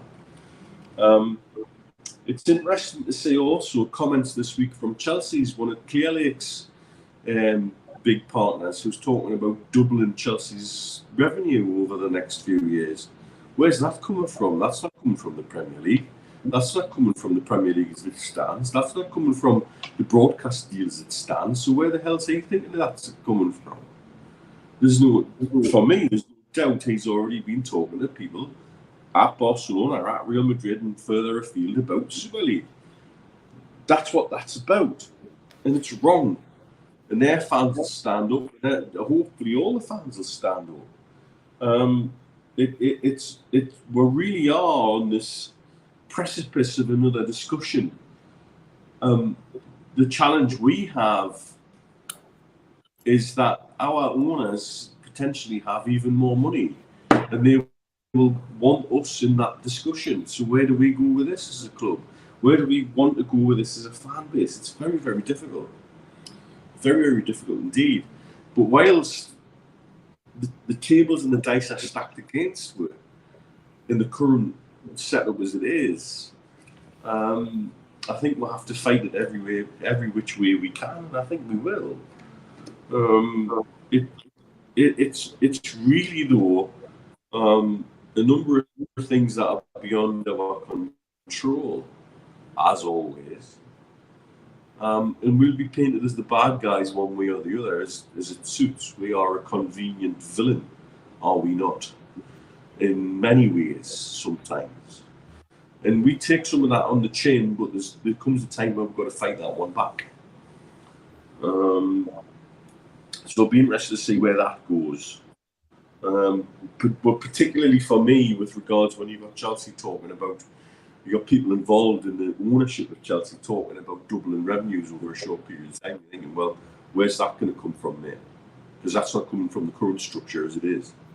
So what are you thinking? What are you talking about? What discussions are you having? And we need to know more, and some of this needs to be much more transparent, and one wonders, will it ever be? Because let's all talk about an elephant in the room when it comes to Chelsea. Where's this money that was going to Ukraine and the victims of war gone? I don't know. Absolutely. As Scooby-Doo would say, I don't know. Because nobody knows. Nobody knows. And that's on the government, that's on everybody involved in the sham of the sale that was orchestrated and still had people pulling strings in the background. And then we've got this situation this week with auditors pulling out of Everton because the money that was used for Mashori to buy Everton seems to have come through an offshore company via a sanctioned individual, which sounds a lot like Chelsea, doesn't it? So what's going to happen there? We've got so many discussions on a financial basis that have to come up over the next 6 months imminently. Will they be done fairly? Will they be done transparently? I doubt it. I mentioned the EA's faults. Meanwhile, we are being harassed about all sorts of things, and we're looking at ways where we can introduce funds into Newcastle United that satisfy FFP. And you look at PIF's portfolio company. Stu and I were having a look at this today, and the best one for me, all the fans of all the other clubs, the big six, Sunderland, playing FIFA on the consoles, EA Sports, who's the biggest financer? PIF. PIF. Don't call them PIF. Where does the money come from? Thanks, lads. Cheers. I love it. That's a lovely Would stick love in the it tail, if that we one. remember EA Sports and our jumpers next season. Thanks. Cheers, lads. You're all fabulous. Classic. Rest in peace, Robbie Coltrane. I've seen everybody commenting on the chat. Fantastic actor. 72 years old, passed away today. He was a cracker, exactly. Rest in peace to him. Thanks to Julie for sending this on Twitter. She's seeing Stu with his party hat on. Oh, well, Junior, yes. Mitch, very. If you can put the camera on, I'll take this up here. 1 second. Mitch insisted he would do this. Carry on. You know, I had the Christmas tree. It's now a Halloween tree. Yeah, you got the Halloween up.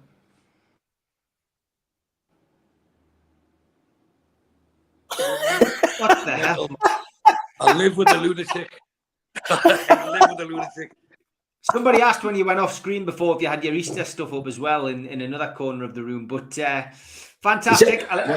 Is that your Stu? Is that your house? Are you at your house? Of course, we're in Bahrain. All right. Oh, So yeah. Mitch has come to yours for his birthday. Aye. Oh, I thought you were in Dubai. Classic. Oh, in Bahrain, mate. I promised him Bar, to buy yeah. a pint if he turned up on his birthday. He did the. All right, we've got 15 minutes left. Time for Tune Lookalike.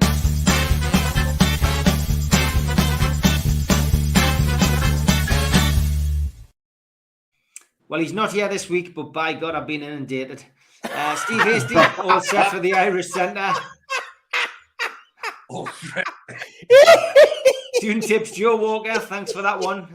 Get well soon, Joe. He's in bed with COVID. Thanks to Albert. Emmerdale Farm winning big at the National Television Awards, and Steve on Emmerdale Farm by the looks of it. This one from Mick. The 6 stages of a certain someone waking up in the morning. We've seen that one. It's brilliant. A lot of effort going into these.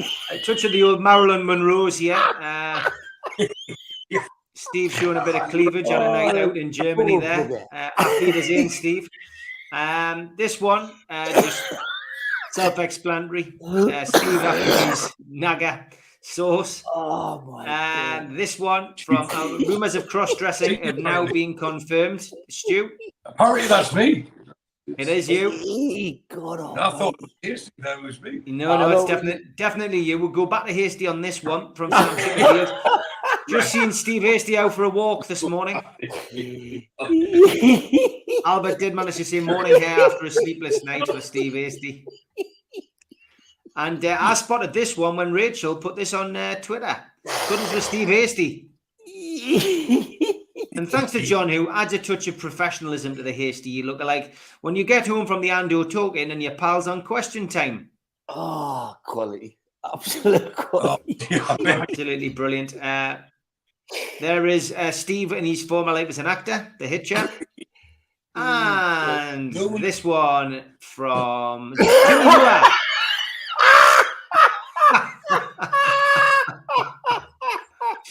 Yeah, that's priceless, that one. This one, King of the Goblins and Mick, there is a theme to this. This one from Rita as well, Stu and Gollum. That's me. That's you.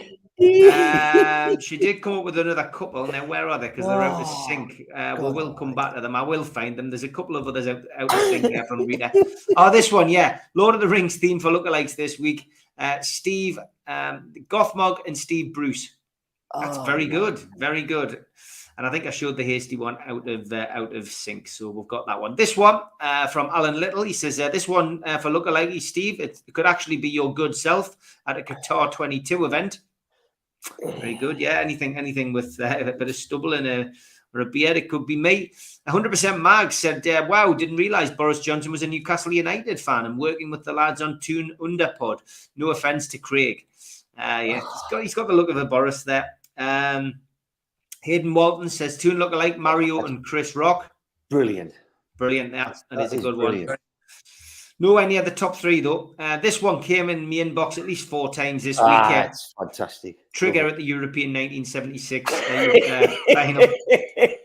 Unbelievable that.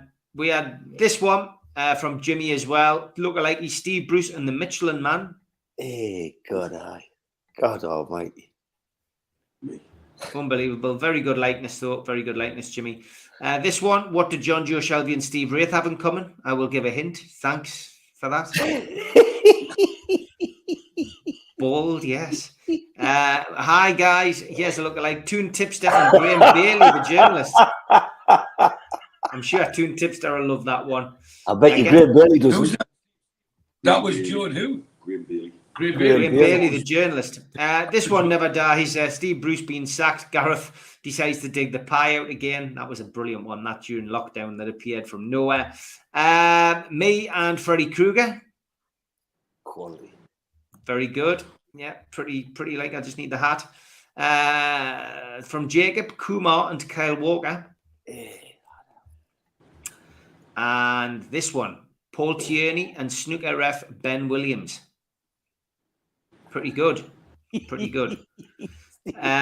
Another hasty one sneaking in here, I think. Adam P's videos to see. Oh no, Rod Stewart doing a bit of fundraising for the food bank on the right hand side there. It could be hasty. Looks a bit like hasty. It could be hasty. Lookalike Dan Kelly and Oval the Duck. James A. Caster or Sean Longstaff. Stu Penman and a cotton bud, says Albert. It's last week when you were trying to sort your camera out. Yeah. And this one was from Jimmy Almiron, and I'm not sure who the kid is. Don't know who he is, but it's a good lookalike. I can see where he come from. Okay, into the business end now. Here we go. This one, Albert, Mother Teresa and some bloke involved in the takeover, Keith. Nice house. Looks like he's got a semi, says Albert. This one, very good. Very good likeness. Very good likeness, but needs work on the beard, Potter. And the top three.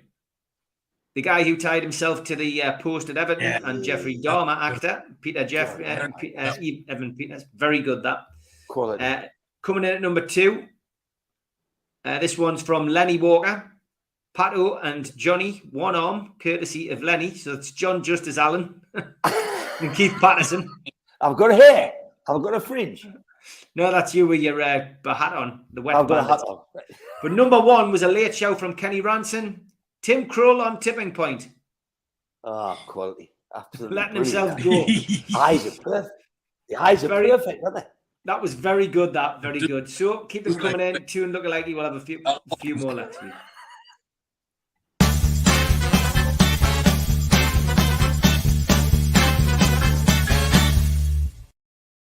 Okay, quickly, we don't have Toon Tipster this week because he has got COVID, but we do have Toon Stato. I'll do it.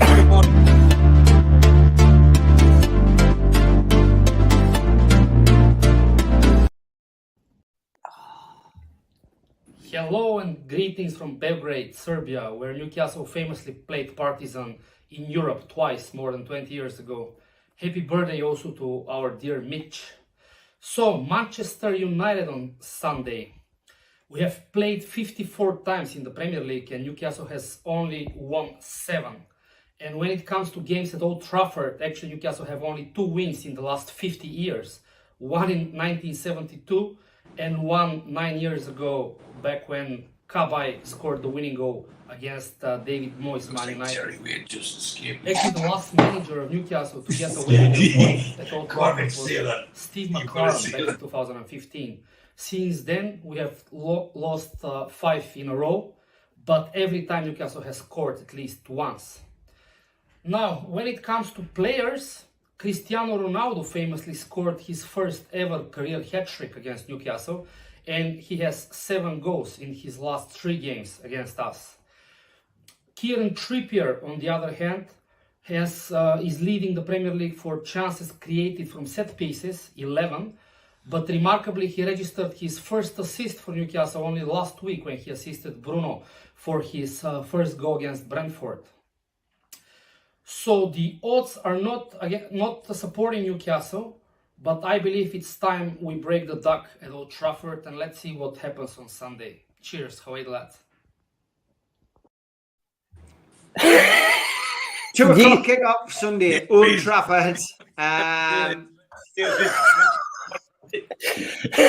Did you do the thing? Do you Penman's show? Not about Terry Waitwood, yeah? When Andre come on, Mitch just said to us, I can never hear what he says when he comes on, right?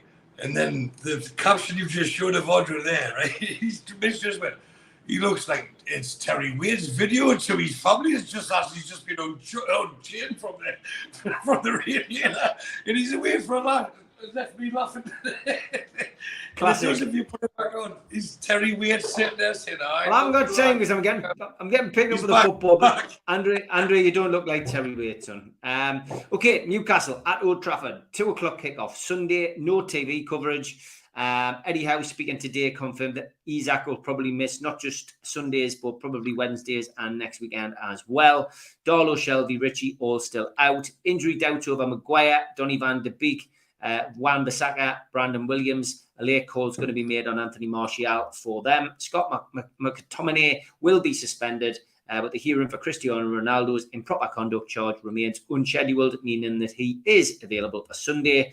Dubravka won't be involved. And as for the referee this weekend, it is Craig Pawson, and VAR is Jared Gillette. Okay, lads, predictions, Stu and Mitch. 2-0 Newcastle. I agree with George of the night. 2-0 Newcastle. I think we'll score early doors, and they'll try their best, but they're not good enough. And then we'll get another one late in the second half to keep them quiet. 2-0 this week. Mitch? No. Don't have the dice for this, obviously. My personal feeling is we will win by the odd goal in 3. This is our best chance to give them a damn good game at Old Trafford in a long, long time. And we've got to seize it. We've got to own it. And if we don't, then I'll be really disappointed. And I think we've got a chance to take all 3 points, and I'll take it by the odd goal in 3. And last but by no means least, Keith. I tell you what, I just love Furry Old Mags. That's my birthplace, and I just look at that 5-0 they have tipped. For me, I think you've got to look at reality. I think in a game like this, we're liable to go. We like to get a goal conceded early on, for me, I just want to be. I think the scores: Manchester United 2, Newcastle 3. Yeah. Okay, I'm going for a 2-2 draw, chaps.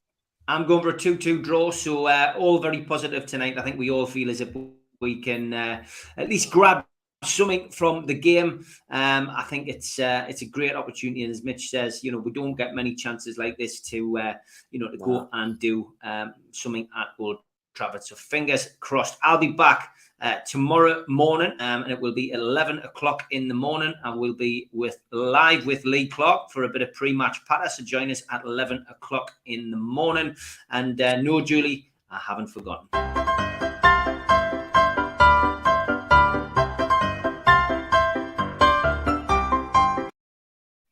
Just a couple this week. This one was on one of our videos that we put on YouTube. Organic Grow Up, Muppets, SEFC La Die. Fisherman Sid replied, never won fuck all in years. And just to keep you all happy, Steve, you're bald from Riley. Thanks, Riley. Thanks, Never gets old.